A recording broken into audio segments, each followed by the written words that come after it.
उपरोक्त शास्त्र निर्णय अनुसार तो 30 अगस्त बुधवार को ही रक्षाबंधन का यह पर्व मनाना हितकर रहेगा, श्रेयकर रहेगा। 30 अगस्त 2023 को लगभग पूरा भद्रा प्रदोष काल भद्रा से दूषित है।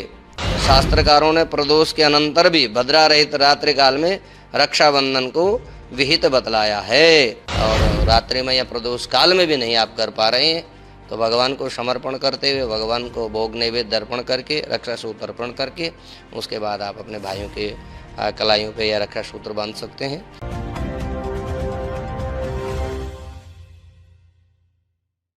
नमस्कार, मेरा नाम है गौरव बस और आप देख रहे हैं रुड़की हब। रक्षाबंधन कब है? 30 को है या 31 को है? बड़ा कन्फ्यूज़न इस बार भी हो रहा है, पिछले साल भी देखने को मिला था। तो आज हम आचार्य रजनीश शास्त्री जी के पास आए हैं भाई कन्फ्यूज़न दूर करने की, कब है रक्षाबंधन?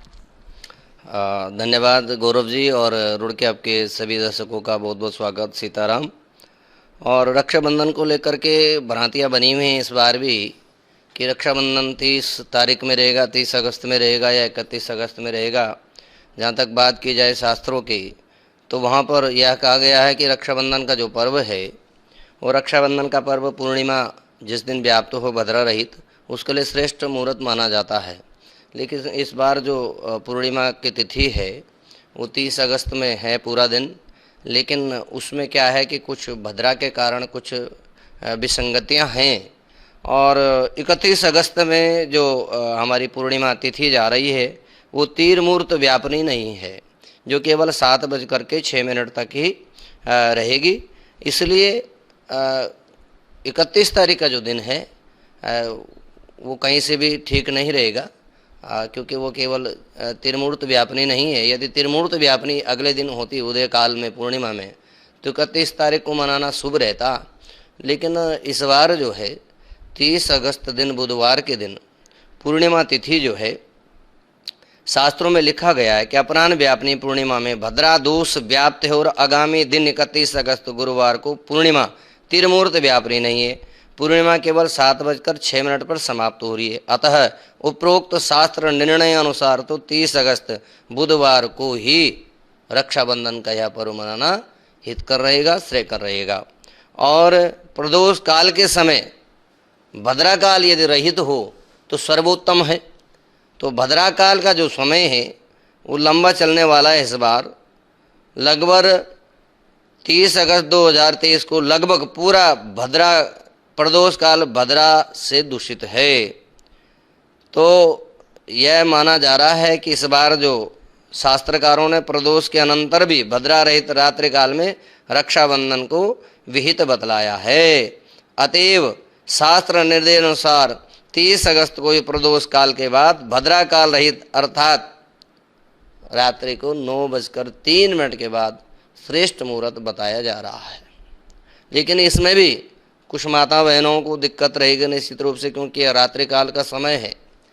तो इसमें आप कुछ क्षण ऐसे हैं जो कि यदि अति आवश्यक मुहूर्त है तो उस मुहूर्त में आप जो है 5 जहाँ पर भद्रा पुच्छ काल है 5:32 से लेकर 6:32 तक का जो समय रहेगा, 5:32 से लेकर के 6:32 तक का जो समय सायंकाल प्रदोष काल में है भद्रा पुच्छ काल है। इसलिए उस समय भी अति आवश्यक मुहूर्त में आप यह कर सकते हैं जिसको रात्रि काल में नहीं करना है। और दूसरे शब्दों में आध्यात्मिक दृष्टि से यह भी कहा जाता है कि भद्रा काल, कहीं कहीं शास्त्रकार ऐसा भी मानते हैं कि भद्रा काल का कोई दोष नहीं है। उस स्थिति में आप सर्वप्रथम भगवान का नाम लेकर के भगवान के श्री चरणों में यह रक्षा सूत्र समर्पित करते हुए और अपने भाइयों की कलाई पर आप यह रक्षा सूत्र बांधें, उनका नाम लेकर। यदि आवश्यक है और रात्रि में या प्रदोष काल में भी नहीं आप कर पा रहे हैं तो भगवान को समर्पण करते हुए, भगवान को भोग नैवेद्य अर्पण करके, रक्षा सूत्र अर्पण करके उसके बाद आप अपने भाइयों के कलाइयों पे या रक्षा सूत्र बांध सकते हैं। तो इसमें कुछ परिस्थितियां तो रहेंगी, निश्चित रूप से भेद भी रहेंगे कि कब कैसा मनाया जाए, लेकिन शास्त्रों का यह आदेश है कि 30 अगस्त का जो मुहूर्त है वो सर्वोत्तम है। इसलिए 30 अगस्त को ही रक्षाबंधन मनाना श्रेयकर रहेगा। गुरु जी, हर देखा जाता है कि कोई भी त्यौहार 2 दिन का होने लगा है, ट्रेंड से चल गया, ऐसा क्यों हो रहा है? नहीं, ऐसा नहीं है। ऐसा हमें अब लगता है, क्योंकि बहुत सारे लोग जागरूक भी हो चुके हैं, सोशल मीडिया का समय है, तो ऐसी परिस्थितियों में बहुत सारी जो खबरें हैं बहुत ज़्यादा हाईलाइट हो जाती हैं, वायरल हो जाती हैं, तो उसे लेकर के बहुत सारे लोग कुछ उसका सुविधा भी है तो कई बार लोग उसमें भी पड़ जाते हैं, वहम में भी पड़ जाते हैं। तो ये तो शुरू से होता रहा है, तो ये सारा तिथि पर डिपेंड होता है और उसकी अवस्था पे कि उदय तिथि है या कौन सी तिथि हमें उदया मनाना चाहिए या कौन सी तिथि हमें रात्रि के समय लेनी चाहिए। तो इस बार भी ऐसा आ रहा है कि पूर्णिमा 2 दिन जा रही है, लेकिन पूर्णिमा का जो अगला दिन है वो थोड़ा सा त्रिमूर्ति व्यापनी न होने के कारण तो 30 अगस्त में ही यह श्रेष्ठ बताया जा सकता है। गुरु जी, आप राजनीतिक व्यक्ति भी माना जाते कहे जाते हैं, भाई रुड़की की राजनीति पे भी आप नज़र रखते हैं। लग रहा है भाई रुड़की की राजनीति को किसी की नज़र लग गई है, तो उस पर कुछ कहना चाहेंगे आप? देखिए, मेरा मानना है कि भगवान हमें पद प्रतिष्ठा की प्राप्ति भगवान देता है, और जो व्यक्ति यह नहीं मानता, जो अभिमानवश ऐसा चलते हैं कि जो कुछ करने वाला संसार में मैं ही हूँ, वह बहुत बड़ी भूल करते हैं।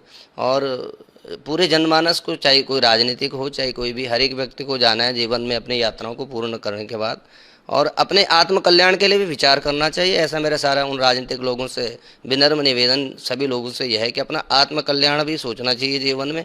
यदि भगवान ने हमें कुछ समय दिया है, कुछ पद दिया है, प्रतिष्ठा दिया है, तो मुझ में मेरा कुछ नहीं, जो कुछ है सो तेरा।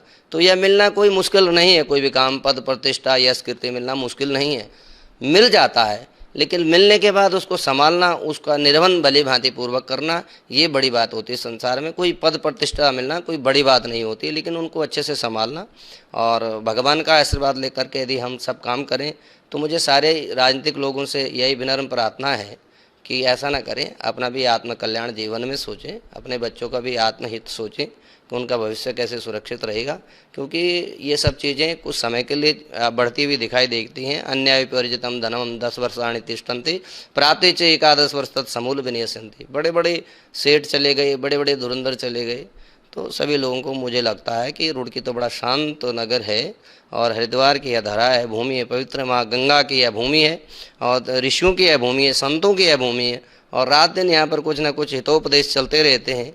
तो मुझे लगता है इन सबको भी, उन हितोपदेश को अपने आत्म कल्याणार्थ उनको आत्मसात करना चाहिए, और जीवन में यदि जन सेवा मिलने का अवसर हमें प्राप्त है उसका तो लाभान्वित होना चाहिए। धन लाभ को छोड़ करके धर्म लाभ की ओर अग्रणी रहना चाहिए, मेरा ऐसा सभी लोगों से निवेदन है। तो ये थे हमारे साथ आचार्य रजनीश शास्त्री, जिन्होंने अपनी बातें बताई। आगे भी हम आपको ऐसे ही कार्यक्रम दिखाते रहेंगे। ताज़ा खबरों से जुड़े रहने के लिए हमारे चैनल को सब्सक्राइब करें और बेल आइकन को दबाना ना भूलें, ताकि हर खबर की नोटिफिकेशन आपको मिलती रहे।